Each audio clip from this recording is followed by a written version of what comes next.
Let's see. Can you see this? Yes, perfectly. Okay, great. So yeah, I'm going to present this work, which is very much some preliminary work in program synthesis and reinforcement learning here. Very much overlap with what Armando just discussed. So that's pretty interesting. The motivation that we had for this work is essentially to combine differentiable control policies, as we learn in standard reinforcement learning, with programmatic policies. So the reason we use differentiable control policies is, of course, because of optimization reasons mainly. They lack a lot of the features that Armando also discussed, such as explainability, compositionality, generalization, and the ability to specify inductive bias as well. Meanwhile, programmatic policies, they are compositional, and thus they inherently have some kind of explainability to them. Also, domain-specific languages that we might use for these programs allow us to specify inductive biases and thus to obtain better generalization. But of course, they're very difficult to optimize. And so the main question is, how do we integrate programmatic policy representations with existing methods for doing policy learning?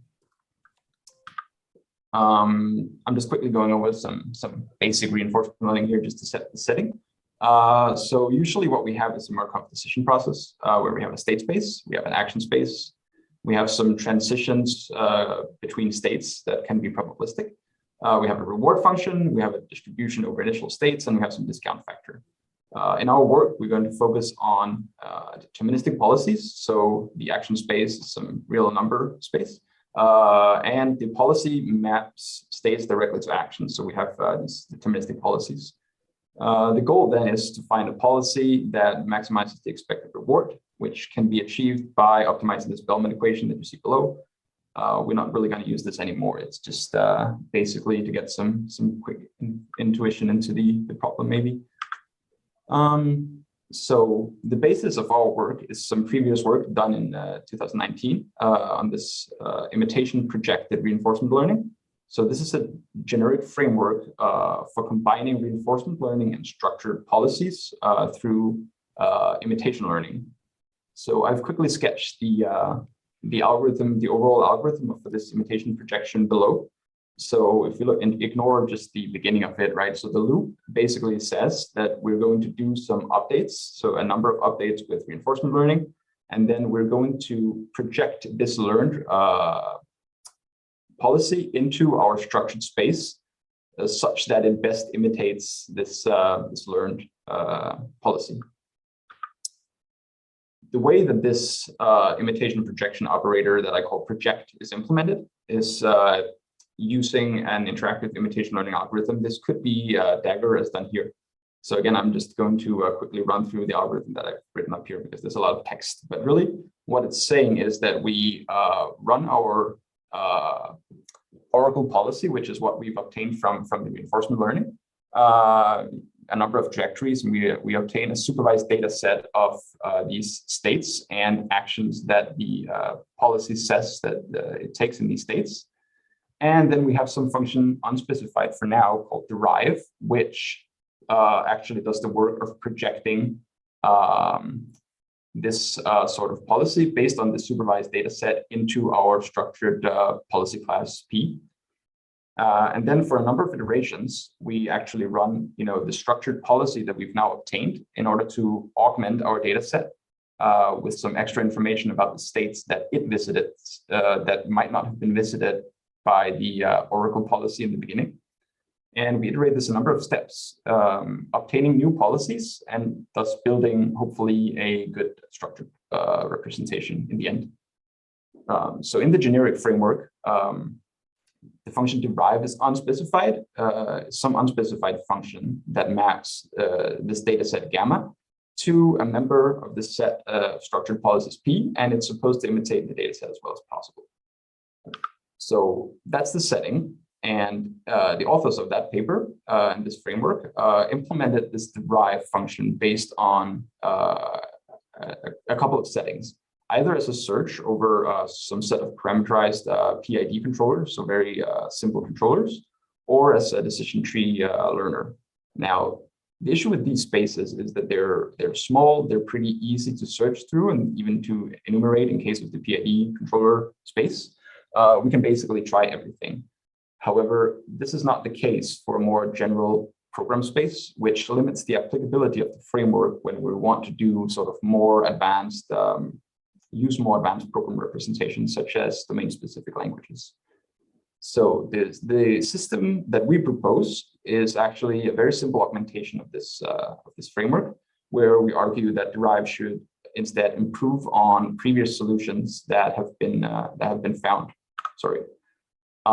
So you can basically describe it as simply as this. So now Derive also takes in all the previous solutions and is able to improve on them instead of simply coming up with something new in each iteration. And the interaction with this iterative active imitation learning is sort of the point of it all. All right. So what we have is this instantiation, which we've worked with. So this is, as I said, pretty preliminary. So what we did was something relatively straightforward in order to test how well this idea could work. The main concept is that we improve on simply the latest discovered solution by searching greedily through a neighborhood of solutions around it. We specify the program space using a domain-specific language, which we define in a lambda calculus with the Hinton-Miller type system. This is all pretty standard. I'm going to skip over it, though. If someone's not familiar, I guess that's too bad. As for the search method, we simply enumerate through a depth-limited type-directed neighborhood. So in order to find improved solutions. And importantly, this neighborhood search is repeated a number of times per projection, as was shown previously in the project function.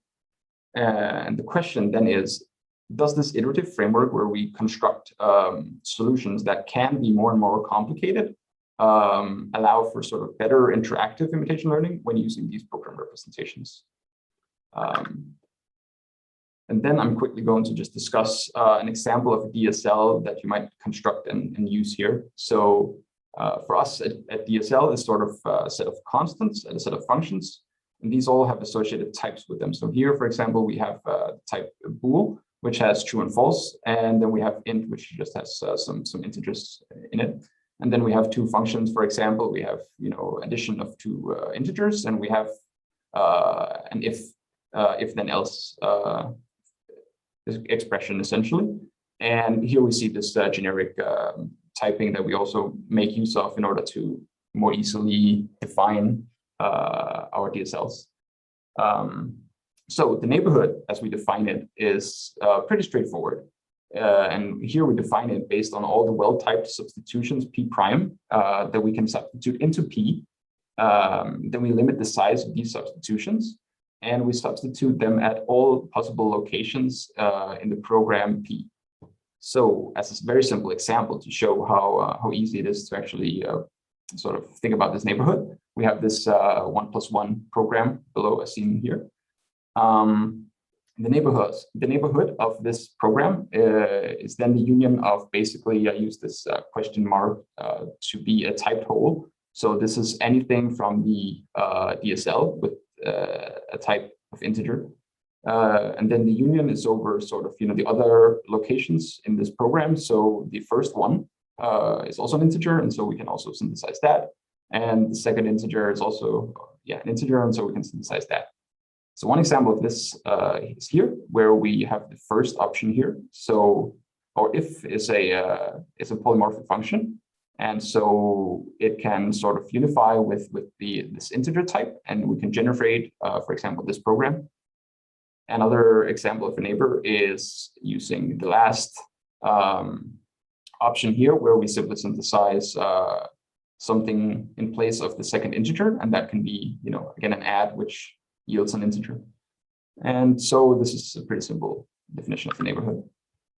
This is just, as some basic pseudocode, which might explain a little bit better what's going on.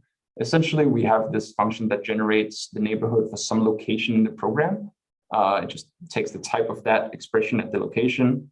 It takes everything, so all the candidates in the DSL whose type can unify with the type of the existing expression.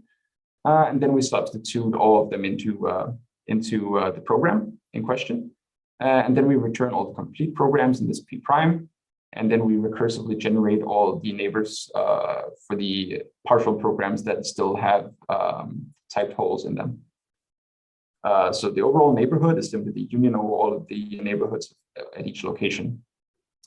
And then we do our greedy optimization for the policy simply by taking the best policy for some evaluation function on for our program, each program in our neighborhood for our supervised data set that we're given. Okay, so this slide is a bit messy, but I'm going to do my best to explain what we're looking at here. So what we have is we've trained a neural network on a simple task with a two-dimensional state space. And then we've plotted the trained neural network using these colors. So these are the actions at each state. The black dots are observed states during imitation learning for these 60 iterations that you see over here. So these are all possible states that have been seen by some program. So what we observe when we do this imitation, starting from the empty program, is that it manages to discover relatively quickly, although not immediately. It takes a couple of iterations, 4 to be exact, in order to actually build up enough of a solution that it performs quite well on the task at hand. And the interesting thing, of course, is that it doesn't look anything like the neural network, but it still manages to perform actually almost as well, and it manages to even balance the pendulum, is what we've used here in the state space out here. Furthermore, you see the iterations here. So these are the sort of inner loop iterations of the program synthesis, and we run 60 iterations. At iteration 56, we get the best sort of average performance of the program, which looks like this. And we just see that it sort of looks a bit more like the neural network. It performs a little bit better than this initial one. And it's pretty complicated. It consists of, like, I think it's 180 terms from the DSL. So it's actually quite a complicated program that we discovered. And you can basically just keep going, and it, of course, it can overfit because these are continuous sort of spaces. But the interesting thing is that we can actually also discover some discrete structure in these things, as we've seen in other experiments in our paper. So in summary, what we've done so far is we've looked at this imitation projected programmatic reinforcement learning framework, which integrates reinforcement learning with structured policy representations. We propose an extension to this framework, which we argue is key, because without it, we don't quite see how it's possible to synthesize complex enough structured spaces, such as these DSLs that we focus on. And our experiments showed that despite using this simple local search as a first attempt, sort of a heuristic for generating these programs, and despite it generating quite a few, semantically identical candidates, because there's a lot of those in these simple neighborhoods, we can discover actually either quite interesting solutions, or alternatively very complex solutions that can be discovered across multiple iterations of this search, which interact with the environment in each iteration as well, building up its knowledge about the environment. In terms of future work we'd like to do, because there's a lot of that, it would be very interesting, I think, to integrate synthesis and learning steps, which is the outer loop that I described in the first algorithm. The question is, how do we take advantage of these discovered programs in the following reinforcement learning updates? Say we've discovered some nice structure for part of the environment, part of the policy. How do we integrate that into the subsequent reinforcement learning? That's sort of an open question, I think. It's also worth examining policy decompositions and how we might represent these in the DSLs that we use. For example, a neural network policy might, both integrate some high-dimensional input processing from images. Then it might have some decision making, and finally, it might have to integrate some low-level control. And given our programmatic representations, it should be possible to decompose these and actually have, maybe different forms, different DSLs, so even using neural networks for part of these, some of these tasks. Finally, you might look into how reinforcement learning algorithms discover these structures, because the more structure we can sort of already find in the neural networks, the better our imitation learning is likely to work, of course. Yeah. I have a couple of references here, and then that is about it. Thank you for listening.